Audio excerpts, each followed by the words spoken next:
नमस्कार दोस्तों, just for CSC में आप सबका स्वागत है।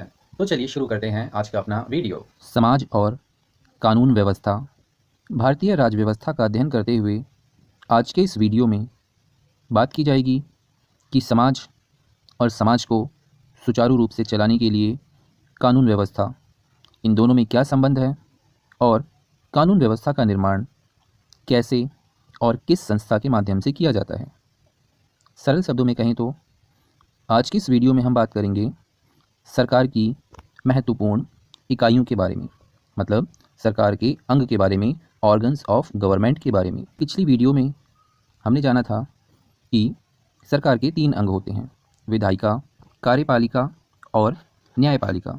विधायिका कानून का निर्माण करती है, कार्यपालिका विधायिका द्वारा निर्मित कानून के अनुसार शासन चलाती है, और अगर कोई विवाद उत्पन्न होता है तो उस विवाद का समाधान न्यायपालिका के द्वारा किया जाता है। आज के इस वीडियो में हम विधायिका के बारे में जानेंगे, जिसका मुख्य कार्य कानून का निर्माण करना है। इसीलिए तो विधायिका को कानून का निर्माण करने वाली संस्था भी कहते हैं, जिसे अलग अलग देशों में अलग अलग नामों से जाना जाता है। जैसे कि भारत में संसद, अमेरिका में कांग्रेस, ब्रिटेन में पार्लियामेंट आदि। विधायिका को जानने से पहले आपको यह समझना होगा कि किसी भी समाज या कहीं किसी भी देश को चलाने के लिए कानूनों और नियमों की आवश्यकता होती है, और इन कानूनों और नियमों के निर्माण के लिए सभी प्रकार के समाजों में, देशों में या राज्य व्यवस्थाओं में एक इकाई होती है जिसे कानून के निर्माण की जिम्मेदारी सौंपी जाती है। राज्य व्यवस्था के दृष्टिकोण से ऐसी संस्था को विधायिका के नाम से जानते हैं, जिसे अंग्रेजी में आप लेजिस्लेचर कह सकते हैं। इसका मुख्य कार्य कानून का निर्माण करना होता है। अब इतना तो आपने समझ लिया कि विधायिका मतलब कानून का निर्माण करने वाली संस्था। लेकिन विधायिका का स्वरूप कैसा हो, इसको लेकर अगर हम बात करें तो विधायिका का स्वरूप हमेशा एक जैसा नहीं रहा। जहाँ तक राजतंत्र की बात है तो राजतंत्र में विधायिका का मतलब था राजा। राजा ही कानून का निर्माण करता था और राजा की इच्छा ही कानून होती थी। राजा ने जो सोच लिया वही कानून बन जाता था। तो वहीं दूसरी तरफ धर्मतंत्र में धार्मिक ग्रंथों को कानून माना जाता है। उसमें लिखी गई बातों को ही कानून के नियम माने जाते हैं, और धर्म के सर्वोच्च पदाधिकारी को कानून का व्याख्याकार माना जाता है। तो यहाँ तक हमने जाना कि राजतंत्र, धर्मतंत्र में किस प्रकार विधायिका कानून का निर्माण करती थी। लेकिन जैसे जैसे समाज आगे बढ़ा तो उसमें प्रगतिशील सोचें विकसित होने लगीं। इसका एक उदाहरण हम प्राचीन यूनान के शहर में देख सकते हैं, जहाँ पर हम कह सकते हैं कि मोटे तौर पर कानून के निर्माण में आम जनता को भी योगदान मिलने लगा था। मतलब प्राचीन यूनान शहरों में कानून के निर्माण के लिए सभी लोगों को बुलाया जाता था और उनकी इच्छाएं जानी जाती थीं, और उनकी इच्छा के आधार पर ही कानून का निर्माण होता था। लेकिन यूनान में भी दासों और महिलाओं को इस कानून निर्माण की प्रक्रिया में शामिल नहीं करते थे। इसीलिए यूनान के संदर्भ में बताया गया है कि वहाँ पर सभी फ्री मैन ही कानून के निर्माण में योगदान देते थे। तो इस हिसाब से हम कह सकते हैं कि यदि प्राचीन यूनान के उदाहरण को छोड़ दें तो आधुनिक काल तक मोटे तौर पर कमोवेश या तो राजतंत्र के माध्यम से या फिर धर्मतंत्र के माध्यम से कानून का निर्माण किया जाता था। लेकिन जब से लोकतंत्र का विकास हुआ है तो यहाँ पर लोगों का महत्व बढ़ा है, इसलिए कानून के निर्माण में भी जनता की इच्छाओं के अनुसार निर्णय लिए जाने लगे।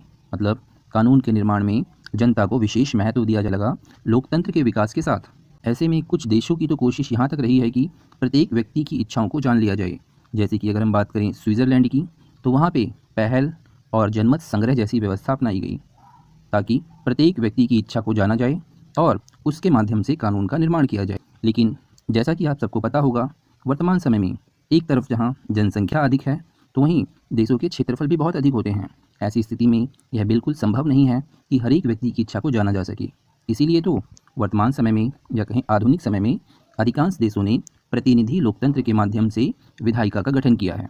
अब यह प्रतिनिधि लोकतंत्र क्या होता है, तो इसे समझने के लिए आप जान सकते हैं कि इस प्रतिनिधि लोकतंत्र में एक क्षेत्र को अलग अलग भागों में बांटा जाता है, और इस प्रत्येक भाग से एक एक प्रतिनिधि का चयन जनता के द्वारा किया जाता है, और ये चुने गए प्रतिनिधि ही विधायिका में भेजे जाते हैं। इस प्रकार हमने समझा कि प्रतिनिधि लोकतंत्र में विधायिका का निर्माण जनता के द्वारा चुने गए प्रतिनिधियों के माध्यम से होता है, और ये चुने गए प्रतिनिधि ही कानून का निर्माण करते थे।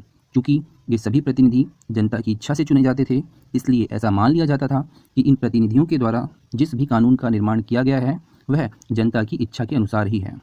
तो यहाँ तक हमने जाना विधायिका क्या है और विधायिका का वर्तमान स्वरूप कैसा होता है।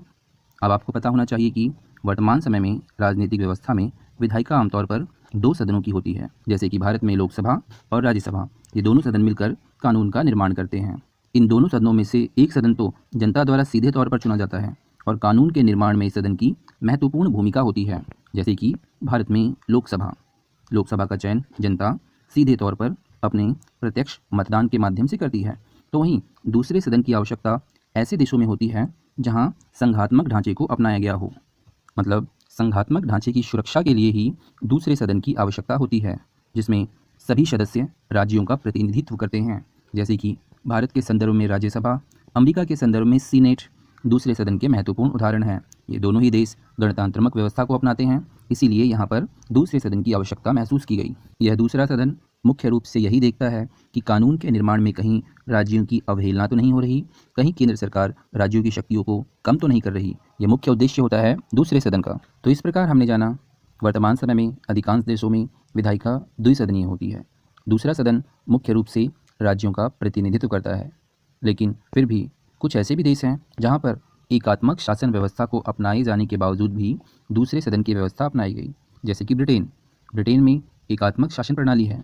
ऐसी व्यवस्था में दूसरे सदन की आवश्यकता नहीं होती, क्योंकि एकात्मक शासन प्रणाली में राज्यों को उतना महत्व नहीं दिया जाता जितना महत्व संघात्मक व्यवस्था को दिया जाता है। लेकिन फिर भी ब्रिटेन में द्विसदनीय व्यवस्था है। इसमें एक सदन है हाउस ऑफ लॉर्ड्स और दूसरा सदन है house of Commons. House of Commons जैसे कि भारत में लोकसभा और हाउस ऑफ लॉर्ड्स जैसे कि भारत में राज्यसभा।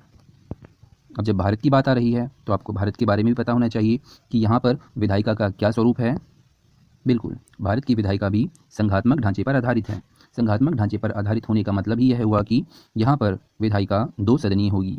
बिल्कुल सही, भारत में केंद्रीय स्तर पर विधायिका 2 सदनों की है और केंद्रीय स्तर पर विधायिका को संसद के नाम से जाना जाता है। इसमें एक सदन है लोकसभा, जो प्रत्यक्ष रूप से जनता के द्वारा चुना जाता है, और दूसरा है राज्यसभा, जो कि राज्यों का प्रतिनिधित्व करता है। और इन दोनों सदनों के माध्यम से जिस भी कानून का निर्माण होता है उस कानून पर राष्ट्रपति अपनी अंतिम सहमति प्रदान करता है। तो इसका मतलब है विधायिका के अंतर्गत 3 इकाइयां हैं, एक लोकसभा, दूसरा राज्यसभा और तीसरा राष्ट्रपति। जहां तक राज्यों की बात है तो राज्यों के स्तर पर वैसे तो एक सदनीय व्यवस्था को अपनाया गया है, लेकिन फिर भी संविधान में यह प्रावधान किया गया है कि अगर किसी राज्य विशेष को आवश्यकता महसूस होती है तो वह अपनी सुविधा अनुसार दूसरे सदन का निर्माण कर सकता है। इसके लिए उसे संसद की अनुमति लेनी होगी और इस दूसरे सदन को विधान परिषद के नाम से जाना जाएगा। इसका मतलब हुआ कि राज्यों के स्तर पर वैसे तो एक सदनीय व्यवस्था है जिसे विधानसभा के नाम से जाना जाता है, लेकिन कुछ राज्यों में विधान परिषद नामक भी दूसरा सदन है। अब आप सबको कमेंट सेक्शन में बताना है कि भारत के ऐसे कितने राज्य हैं जहां पर विधान परिषद मौजूद है। तो इस प्रकार हमने जाना सरकार के एक महत्वपूर्ण अंग के बारे में, जिसका नाम है विधायिका, जिसका काम है कानून का निर्माण करना। तो आज के इस वीडियो में इतना ही। Thank you.